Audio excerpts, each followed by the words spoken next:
Big news, everyone. I just became Catholic 20 years ago.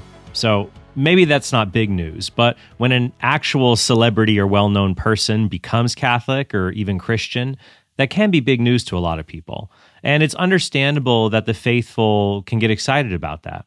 But in today's episode, I want to offer a word of caution about celebrity conversions. So welcome to the Council of Trent podcast. I'm your host, Catholic Answers apologist and speaker, Trent Horn. And since we'll be talking about people with very large platforms today, if you could help me out and click the subscribe button to help my platform catch up to them, that would be greatly appreciated. It helps us to reach more people and helps the podcast to grow. And of course, this podcast can only exist through the support of viewers like you. And you can join our team and access more bonus content at trenthornpodcast.com. So every now and then, Christianity or Catholicism ends up in the news cycle because a famous person converts.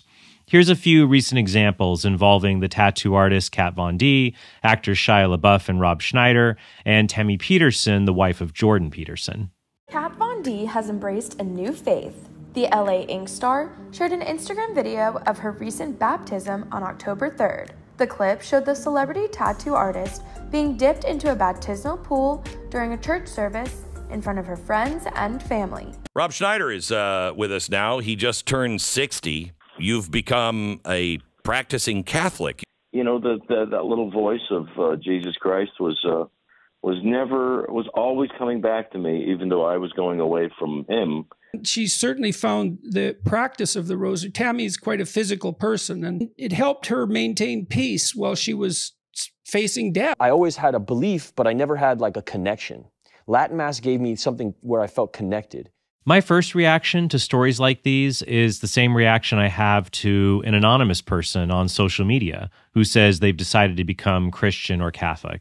It's to give praise and thanks to God. It's perfectly natural to feel happiness and excitement over anyone who comes to a knowledge of God and His church, regardless of how well known they are. But with celebrities, we act a little differently.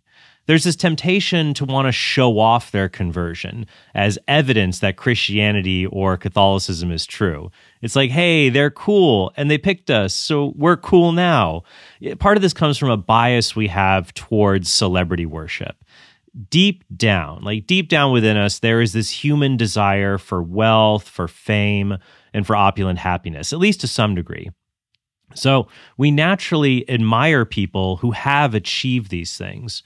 And because they've achieved that, we subconsciously attribute something superior to them as a result to explain how they've done that. So if this superior person chooses to believe what we believe, well, that makes us feel a little superior too. Remember, though, most of this is happening subconsciously. If you consciously thought about it, even just for a little bit, you see that celebrities are often only superior in some kind of narrow, marketable skill like singing, or maybe they won the genetic lottery for appearance, or they have superior family and professional connections. None of that shows they have any advantage in determining what religious or political system is best. That's why, in the big picture of things, we shouldn't really care who celebrities vote for or what religions they choose to follow. But I don't want to rain on everybody's parade. It's fine if a famous person becomes Catholic to use that as an opportunity to share a lesser-known aspect of the Catholic faith with non-Catholics. So there's nothing wrong with using Tammy Peterson's conversion, for example, as a springboard to talk about the rosary, or Shia LaBeouf's conversion to talk about the Latin Mass. And it's fine to make people aware of the situation so they can pray for these people, these celebrities, for their spiritual journey. What I am concerned about, however, is that we get so focused on the goal of getting another famous person on the team that we make a rush to judgment. We treat the other person as a means to an end, as just another notch on our belts, and not as a person who's going to have unique struggles in their conversion. You can see this in a story that got traction 2 years ago, when it seemed like Britney Spears had converted to Catholicism. American pop star Britney Spears announced in a now-deleted Instagram post on August the 5th that she is Catholic and attends Mass. Some Catholics, in an effort to be the first to talk about any issue that breaks the news, ran headlong with this story to celebrate her conversion. But it turns out that's not what happened. Spears later said that she was actually mad at the Catholic Church for not celebrating her wedding. In a video Spears posted a year later, she said that she's an atheist. The singer shared a 22-minute voice memo on YouTube, making a series of confessions, including how she lost her faith while fighting to get out of her 13-year conservatorship, which her father Jamie controlled. The main thing to this day, I kind of stopped believing in God at that time. God would not allow that to happen to me if a God existed. I don't believe in God anymore because of the way my children and my family have treated me. There is nothing to believe anymore. I'm an atheist, y'all.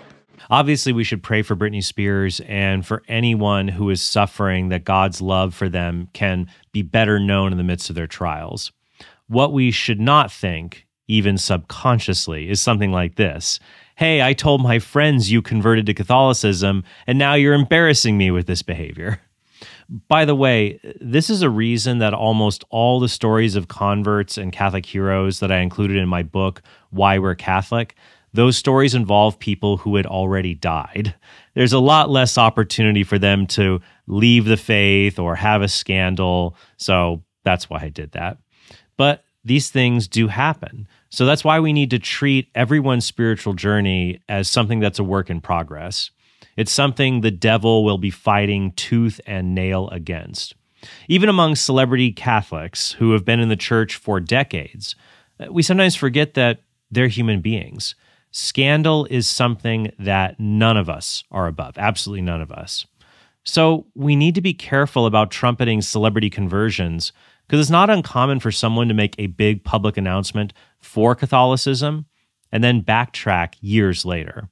One recent notorious example of this would be Michael Coren, a Canadian author who converted to Catholicism in his 20s, then left for evangelicalism, and then came back to Catholicism in 2004 at the age of 45. He later wrote a book called Why Catholics Are Right. We are pleased to welcome back into the studio Michael Coren, the author most recently of Why Catholics Are Right. Most of the victims now of abortion, babies, female, handicapped, of color. These are the victims now. I mean, surely the silent scream, we should be standing up for the vulnerable. It's not an issue of left or right. It's an issue of standing up for people who have no voice. But 10 years later, Coren left Catholicism again because he changed his mind on homosexuality. Coren is now an Anglican priest who defends so-called same-sex marriage, legal abortion, and socialism. Michael Coren has been on some kind of spiritual journey. He is an ordained minister in the Anglican Church of Canada, has pretty significantly changed some of his previous views, and has now written a book called The Rebel Christ. You do tackle some of the toughest issues in our society going, and abortion is one of them, and here's what you have to say about that in the book. Abortion, you write, isn't murder. Murder is murder. Abortion isn't a Holocaust. The Holocaust was the Holocaust. And a woman's right to choose is a woman's right to choose.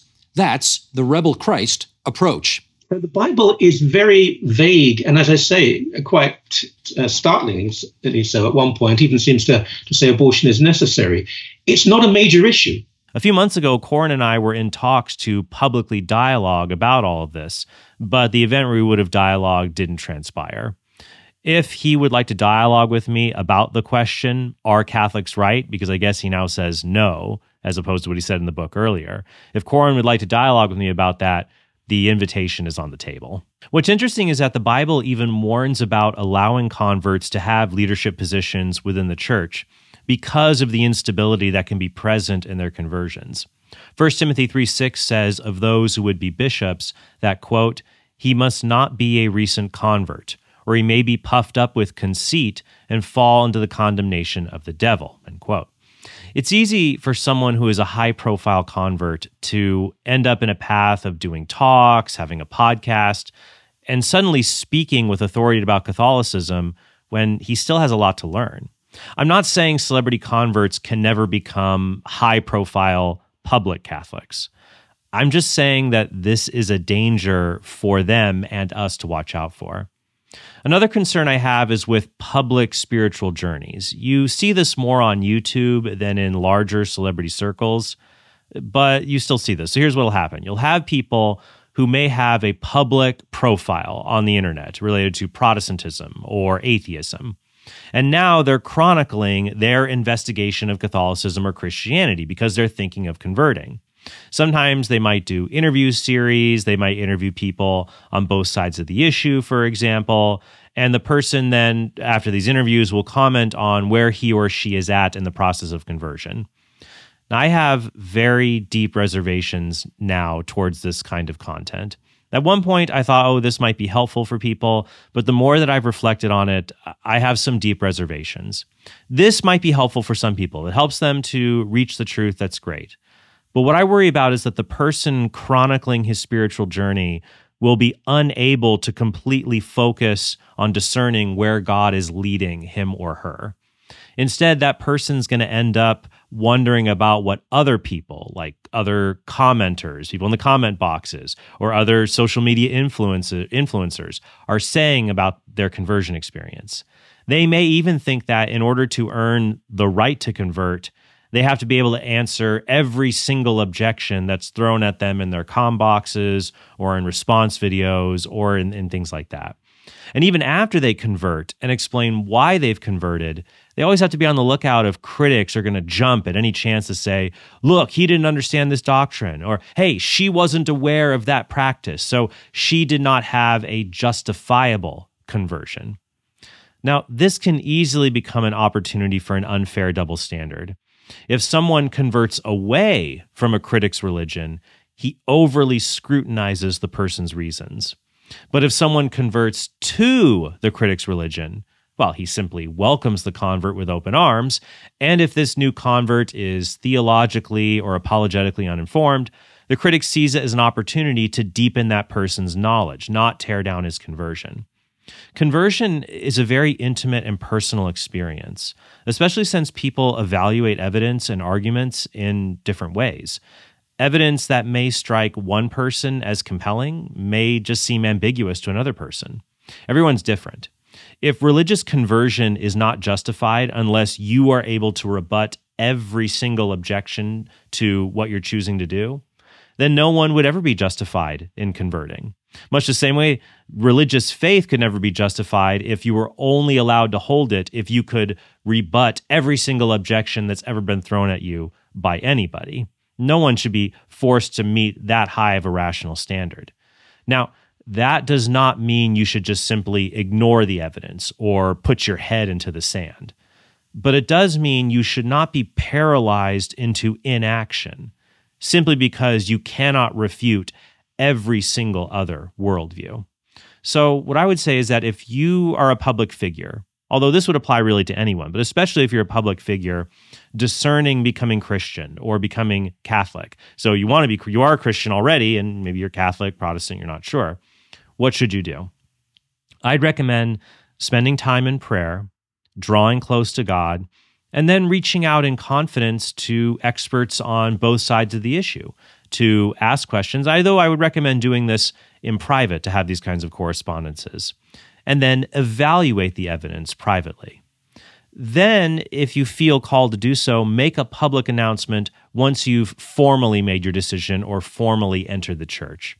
And keep in mind, when you do that, people will throw objections out at you even after you've converted. But remember, our beliefs, the justification for our beliefs, are not contingent upon us being able to answer every single objection that is thrown at us. However, we should always be open to correcting our beliefs. So once again, it's a fine line between simply ignoring people and never being rational when you ought to correct your beliefs, and being paralyzed into inaction because you feel like you have to respond to every single person who's criticizing you. Now, in giving this advice, I want to make sure it applies to everyone. I'm not saying ignore the critics if you choose to become Catholic and only listen to Catholic apologists if you join a non-Catholic belief system. Don't read what they have to say. That would be self-serving. Instead, my advice is just always keep yourself in the best position to listen to God and to evaluate the evidence. This includes objective evidence like apologetic arguments, or subjective evidence, like your own religious experiences. One analogy that I've often given is that sometimes you can know something is true without being able to prove that it's true to other people. So, for example, you might know you're innocent of a crime, but just because a court finds you guilty, it doesn't mean that you should change your mind on it if you know you're innocent, unless the court can present you with absolutely overwhelming evidence that can defeat whatever subjective reason that you may have for thinking that you're innocent. As I said, it's a balancing act. So this is important to do because you don't, especially for public Catholics or public online profiles, when you're discerning something as important as conversion, you don't want to feel like you're caught in a tug of war between online followers as you try to discern everything. St. Paul put it well in 1 Thessalonians 5:21, test everything, retain what is good. Finally, there also needs to be a balance in judging the authenticity of celebrity conversions. So on the one hand, we don't want to be overly harsh and put up unnecessary barriers to bringing someone into the faith, especially when they were previously a very notorious critic or a notorious sinner. In Acts chapter 9, Luke tells us about how the disciples were afraid to welcome St. Paul's conversion because Paul was a notorious persecutor of the church. St. Luke records the following. He says, "When he had come to Jerusalem, he, Paul, attempted to join the disciples, and they were all afraid of him, for they did not believe that he was a disciple.